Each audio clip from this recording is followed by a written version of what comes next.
Got the blue light protecting glasses, computer glasses on. Because the light coming from the computer isn't natural. The chemical clouds in the sky aren't natural. A lot of food we have isn't natural. A lot of things aren't natural, including a lot of people out there.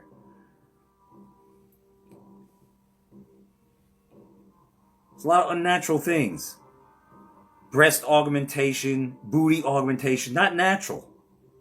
People aren't natural like they used to be, right? Steroids in bodybuilding, but even in guys at the gym, that's not natural. They're not natural. The weather's not natural. These so-called acts of God or so-called natural disasters aren't natural. They're man-made. A lot of things are man-made these days. AI, that's not natural. And this earthquake, it was 8.8 Russian earthquake, was engineered using advanced geoweapons as a tsunami was headed towards Hawaii, as they say in the South. Right? And the U.S. West Coast, while the New World Order POSs, these globalist operatives, stayed silent. For the most part. Now, I hear that Trump was the only one that issued a real warning. That's according to Gazette Teller. That Trump was the only one that issued the real warning. Don't get triggered, BitChute. Don't shoot the messenger. We're just going over some information here. Can you handle it? Are you big enough to handle it without getting triggered, huh? Damn. So let's dive in. Let's delve into this, shall we? All right? Some information here I think you might find interesting. The events of July 29th, 2025 weren't just the earth groaning. It's not natural. The 8.8 magnitude earthquake off the coast of Russia's Kamchatka Peninsula, one of the most powerful in recorded history, lit up alarm bells across the Pacific, not because it surprised the authorities, but because many of them saw it coming and said nothing. Let that sink in. What happened next sent literal shockwaves through the Pacific and raised even more questions that officials don't want to answer. Tsunami waves began crashing into Hawaii, California, and even remote stretches of Alaska. Not hypothetically crashing into these areas, not metaphorically. Real waves, real flooding, real destruction. And the warning? It wasn't from the U.S. Geological Survey. It wasn't from NOAA. It wasn't even from FEMA. It was from one man who seems to be a step ahead of the game. Could it be the president? But then again, you might want to say, how did he know? I don't know. We're just tossing it out there. Now, this information that I'm using here to present this interesting angle that this was man-made obviously has a little political something to it. I don't know if Trump was the only one to sound the alarm, but if he was, he was. It's nothing to get triggered over. At least someone said something, but you might have your own theories about that, and we'll leave it at that. I don't want to get into the political aspect of this, okay? Because I know how a lot of you out there are, and to be honest with you, I didn't study who sounded an alarm or who didn't sound an alarm and this, that, and the other. I don't even have time for that. What the main takeaway you should be interested in, instead of getting triggered as to, well, Trump's on the list, instead of getting triggered like that, you should be looking at this as it's a fucking man-made thing, and this was a test. All right? That's what you should be more concerned about. But according to Gazette Teller, Trump sounded the alarm before mainstream media even bothered to wake up. So I'm relaying this information, okay? Mainstream didn't wake up. No one else reported this, FEMA, NOAA, according to this, and Trump's the one that did. Now, I haven't begun to wrap my head around all this, so what I am doing is, my main takeaway from this is man-made, man-made, man-made, man-made, okay? Regardless if The other agencies didn't sound the alarm. We know why the agencies wouldn't sound the alarm, because they want a lot of they want panic and probably a lot of deaths. But that's neither here nor there. The fact is, they're causing the damn problems. They want to depopulate. This is the year. And they're playing God. When they say this was an act of God, well, they're the ones playing God, lowercase g. Of course, they want to put an uppercase G in there. Sometimes it might be God, but most of the times it's these devils that are running the show, right?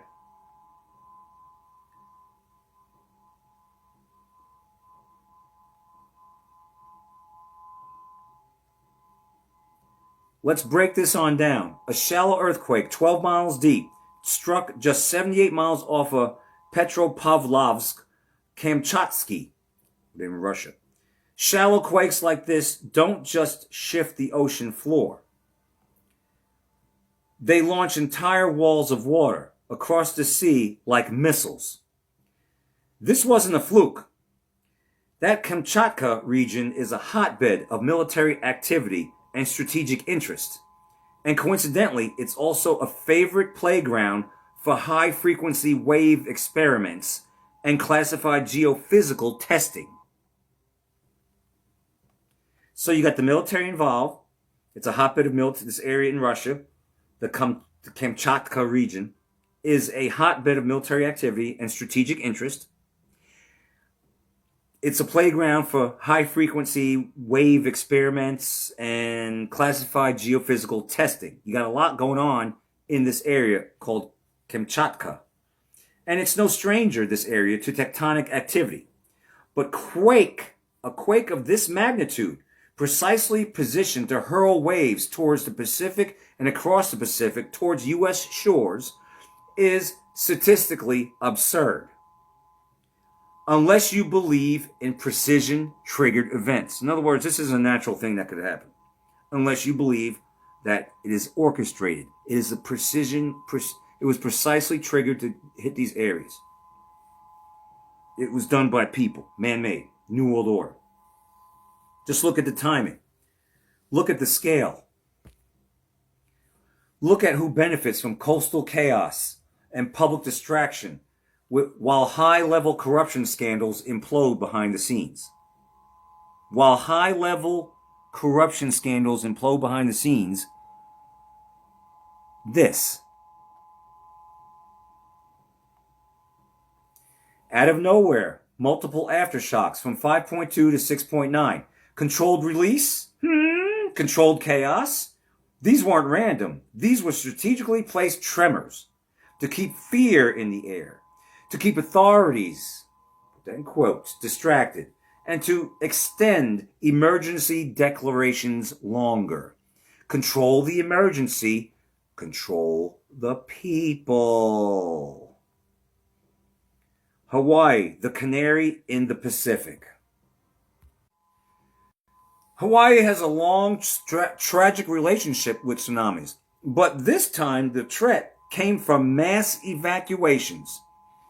This time, the threat came with mass evacuations. Sirens galore. Warning, Will Robinson. Warning, Will Robinson.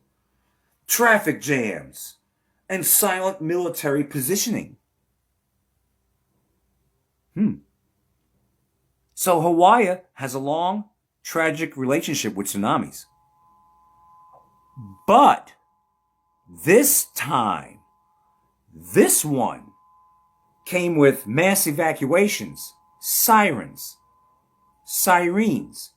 traffic jams, and silent military positioning. This time. So that's what makes this different. Right? As waves up to 5.7 feet hit Kahului, Maui, and 4.9 feet rolled into Hilo, officials repeated the same soothing language they always do in their NPR voice.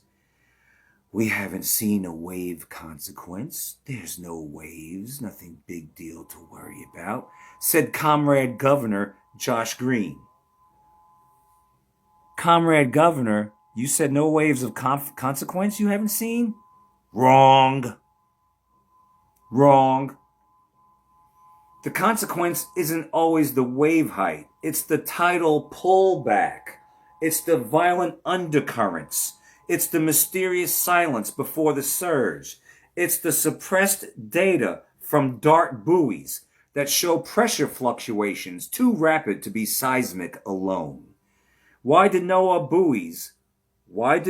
buoys pick up wave anomalies before the quake hit?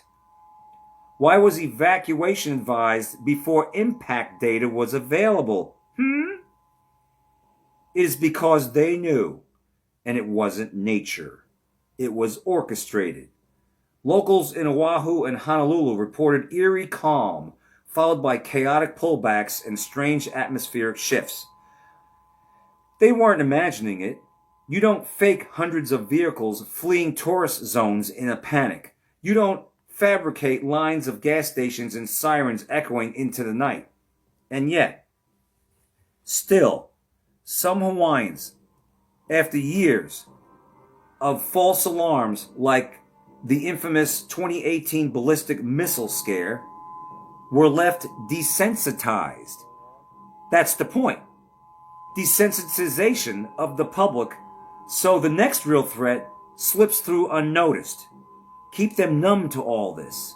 Keep them docile, right? They're like, oh, we've been through this before. It's big nothing burger.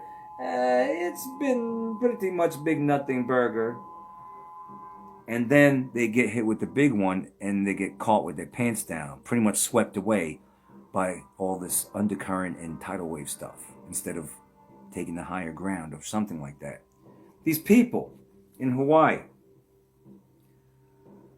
after years of false alarms like the infamous 2018 ballistic missile scares, there's a big missile something scare in 2018, but yet nothing manifests. So when they keep getting exposed to false alarms, not false flags, false alarms, I should say, false alarms, which are big nothing burgers, they're false alarms. When they keep going through that, they get desensitized. And so when the real deal is coming at them, they treat it as another false alarm. Right? West Coast on alert, the long silence before the surge. By early morning, July 30th, Crescent City, California, historically the most tsunami vulnerable spot in the U.S. West Coast, or left coast, was hit by rolling wave activity forecasted to last up to 36 hours. That's not a passing wave. That's a sustained marine assault. A rolling wave activity. Crescent City was set. They said Crescent City. Beep, beep, beep, beep, beep. Hello, Crescent City? Yeah, it's a New World Order. You're about to get hit by a rolling wave. Rolling wave activity, we should say. It's going to last a day and a half. What? That's not normal. Yes, that's normal. It's just a passing wave that's going to last a day and a half. 36 hours. 36 hours. Don't worry about it. Time's speeding up, so it'll feel like only a few hours. Click. That's a sustained marine assault. Tsunami waves up to 5.4 feet hit coastal infrastructure. Hitting the infrastructure, right? This is an attack. Ports were flooded. This is an attack. Harbors destabilized. An attack. I think Pearl Harbor was the first site to get hit, right? This is an attack. And yet the headlines quietly faded to advisory. But let's not forget, party people and party sheeple, tsunami advisories are the new warnings. The term is a smokescreen. Advisory, warnings. A manipulation of language to keep tourism dollars flowing and panic at bay. Cue up figurative fictions. If it's just an advisory, a lot of people are like, okay, it's an advisory. All right, I'll take that with a grain of salt. But advisories are now really warnings. Warning Will Robinson, danger, imminent, incoming. If the tourist people there knew that advisory meant warnings, they'd get the fook out of Dodge, wouldn't they? Or try to.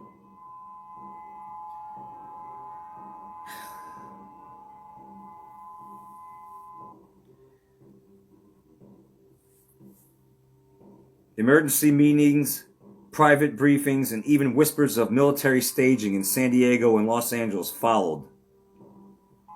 And no one's talking about it. So, military positioning in different areas of the left coast, including Hawaii, right? Or staging. In Alaska, the waves arrived just as predicted, a rare feat of forecasting unless you're using military-grade oceanic models. Let me repeat that. In Alaska, the waves arrived just as predicted, which is a rare feat of forecasting, meaning it's not normal to be able to forecast that, like, right on the dime. This wave is going to arrive at 8:06 p.m. It's not normal to be able to predict it to the letter, but they were able to. If you're using military-grade oceanic models. Military again. Strong currents were measured in Attu, Attic, St. Paul, and Unalaska. And yet again, no mainstream coverage dares to ask why these predictions were so surgically precise. Could it be Satan that did this? I just had to do the church lady. They're predicting when the damn waves are going to come in. That's not, you can't predict to the letter, to the T, unless you're using military-grade oceanic models. This is done on purpose. And then you got Japan, the quiet war zone reactivated. Across the Pacific, Japan responded as though a missile was inbound. Japan's no stranger to tsunamis. Sirens blared, tens of thousands were evacuated. The Japan Meteorological Agency didn't mince words. They anticipated 10-foot waves and ordered immediate departure from coastal zones. They've seen this before in 2011, and they weren't about to trust American bureaucrats to tell them it's probably just under a foot of a wave going to come at you. They ain't trusting America. They've been through this before.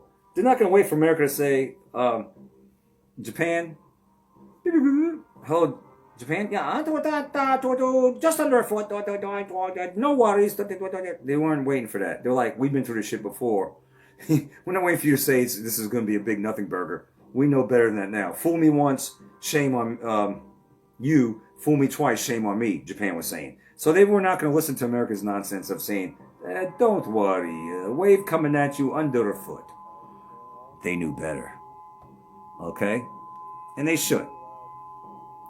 The global coordination, U.S., Russia, Japan, Guam, Micronesia, and even U.S. Samoa, all bracing at the same time, all receiving data from the same flawed global systems, and yet somehow knowing exactly when the water would hit.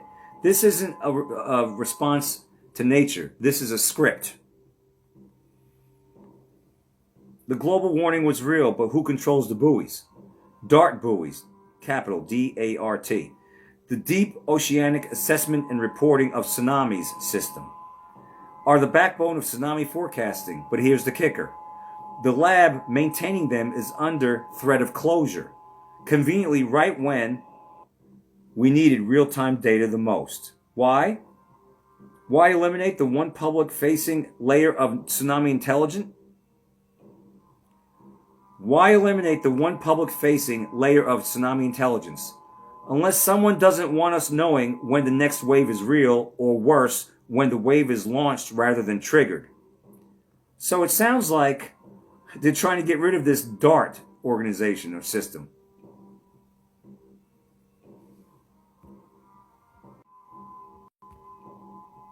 The lab that's maintaining these DART buoys, these Deep Ocean Assessment and Reporting of Tsunami System, this backbone of tsunami forecasting, the buoys, let you know, oh, if the buoys are getting out of whack, oh, what's coming? Something's weird, what's coming? Well, the lab that maintains them is in threat of closure. Why is that? Why would you threaten the lab, the New World Order threaten a lab that's maintaining these buoys? Why would you threaten to close them? Answer? They don't want you to know what's coming. That's what I'm thinking.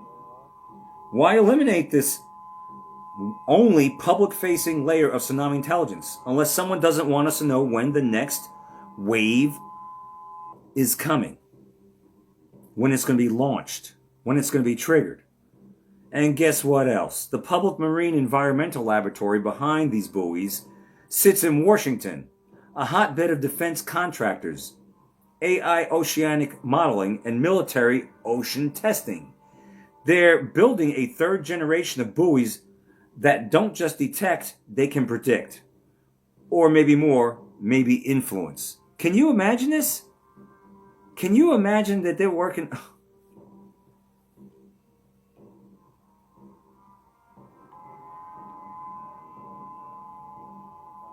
They're trying to build a third generation of buoys that they claim can predict. Predict? AI buoys predicting tsunamis, or perhaps influencing them. Let's cue up a second Figured in Fiction. For the first time ever in video, second Figured in Fiction news. AI buoys that they claim can predict tidal waves, but not only that, possibly influence tidal waves?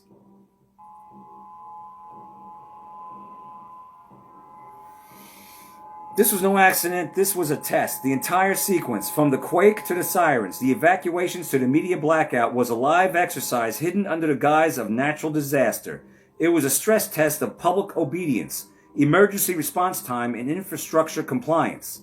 They wanted to see how fast populations would evacuate, how quickly the supply chains would clog, how far they could push mass panic before the truth started to leak. But they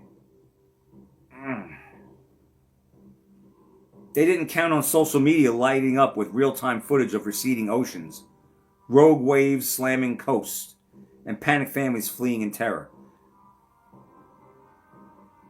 And they didn't count on people posing the question, or asking the question, the right question, why is this happening now? Who benefits from Pacific chaos? Here's what happens when during a Pacific-wide tsunami alert.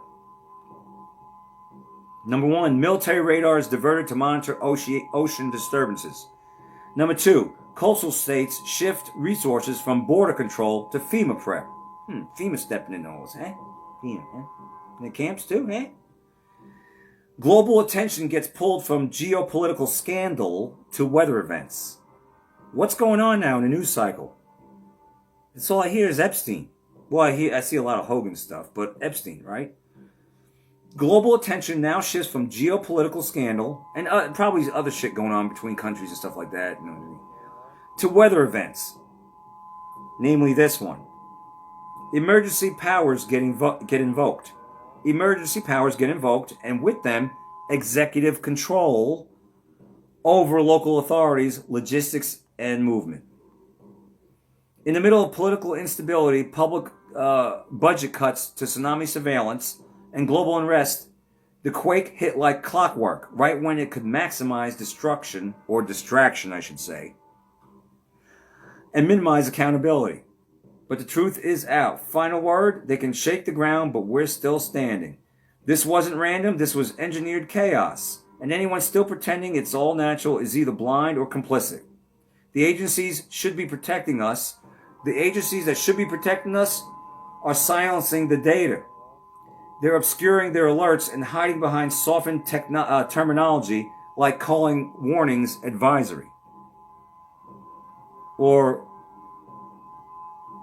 wave fluctuations. Oh, it's just a wave fluctuation. Nothing to worry about.